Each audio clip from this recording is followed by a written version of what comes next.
Jangwale mon bandiraɓe tedduɓe yeɓenkoɓe Pinji TV min calmini on ɗo mbawɗon wonde dunde baba adama nde kala min bismimon kelle gadande rumiɗo jande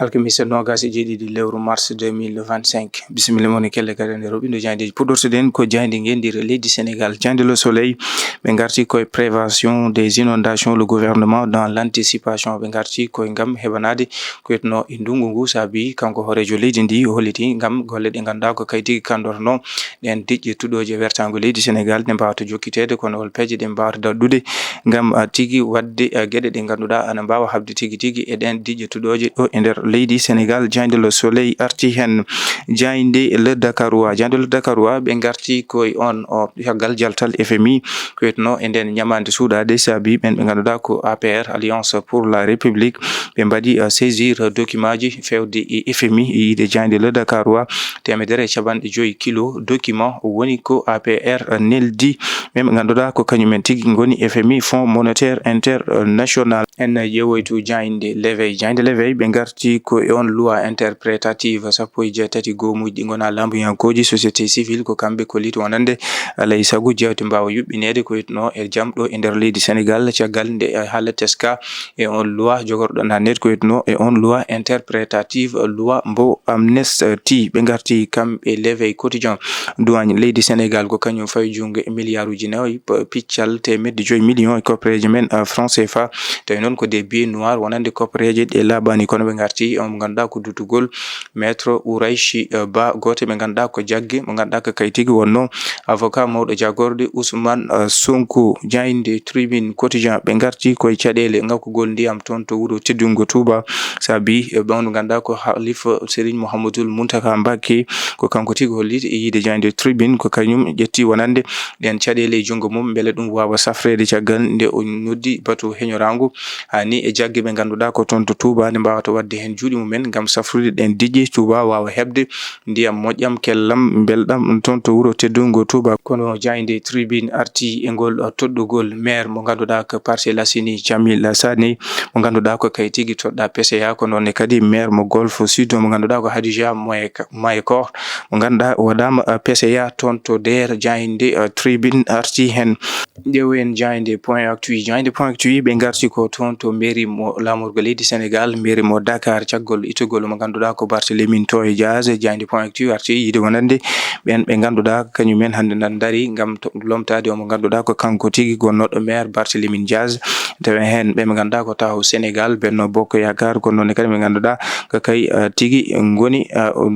wa Pastef kañɓe kala koto e mabɓe kala ne yiiɗi fawde ɗon neɗɗo mum on mo ganduɗa ko bureau conseil municipal ɓen ɓe ganduɗa ko kay tigui mbaɗa convoqué ko yetno e poɗɗo lomtade Barthélémy Dias caggal nde o itta e jolorgal mairie mo Dakar ñande 19 lewru décembre 2024. Jayde point actu arti hen. Jayde Walf quotidien ɓe garti ko utilisation abusive de la méthode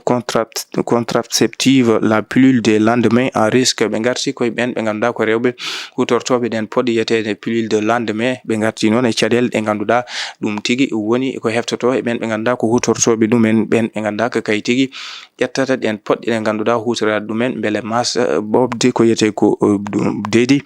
Jayde Walf quotidien arti e jertinde to banggue wonande ko ɗum battinta ko e ɓalli mabɓe to banggue wonande cellal. Jayde enquête quotidien ɓe garti koye suspension d'aide américain pour le Sénégal. Trump dessert l'étau ɓe kolliti koye dowlaji dentude Amérique kanko Donald Trump elle mona ha joni e webtina caggal nde o dartinno yoga e koppareje ɗe ganduɗa ko ballal ɗo e nder leydi Sénégal. ɓe garti ɓe enquête quotidien yiide wonande ɗen golle ɗe ganduɗa ko kay tigui golletono to banggue peur compact on financement mo ganduɗa ko gabbiɗo 550 millions e koppareje e dollar ne waɗa ɗen golle ma ƴettiti ɗum noon ko caggal nde ɓe ƴetti ngal pellital tawi noon ko ɗum communiqué document confidentiel mo ganduɗa neldama ɗum ministre des finances Abdourahmane Sarr. Jayde l'évidence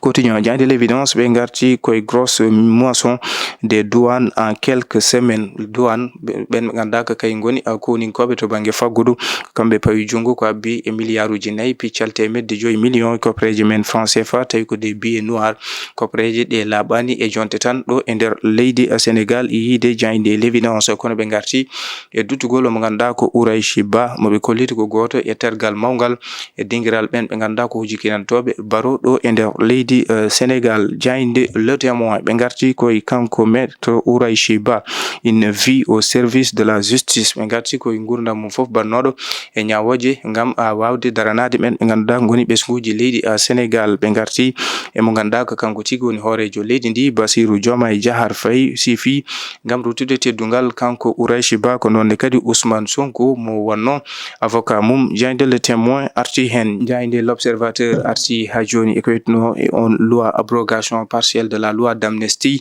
mo ganduɗa ko kanko tigi woni professeur Babacar Niang agrégé des facultés de droit o arti hollidde wonande caɗele ɗe ganduɗa oɗo loi so nandama ko jogori ko jibinde ko nonne kadi mo ganduɗa ko Birame Seck bo forum civil gartude e on loi d'interprétation bo loi amnistie. en ƴeewoy to jayde Le Quotidien. jayde Le Quotidien ɓe garti koye chiffre falsifié des comptes publics l'encours du débat. FMI Fonds monétaire international ko kañum namdi leydi Sénégal nde wato wadde ko wiyete ko eɓɓoji ngam tigi wawde yuɓɓitinde ko yitno to banggue wonande e juɓɓudi ngam wawa hebde nen ñamale ummotoyode e Fonds monétaire international kono ɓe garti e APR kañumen kolliti wonande wadde contesté on rapport mbo Cour des comptes kono kadi ɗon ɗo ɓe mbaɗi ko waɗete ko koɓe mbiyata ko saisir fewde e FMI Fonds monétaire international. Le Quotidien arti on mo ganduɗa ko kangue mairie mawdi maître Ouraychi Ba duttiɗo e jomum ɓen ɓe ganduɗa ko kañumen tigui ƴetti kuuɗi mumen ngam ruttude teddugal omo ganduɗa ko maître Ouraychi Ba goto mo ganduɗa ko kay tigui nango rontuno gonnoɗo avocat mawɗo omo ganduɗa ko mawɗo jagorɗe Ousmane Sonko. bandiraɓe tedduɓe yeɓenkoɓe Ayaw Pindi TV ko ɗum tigui woni komin ɗoɓinnomoni kelle gadane robindo jandeji subaka hande o min dokka on ari aljuma janggo so hawre welede Allah.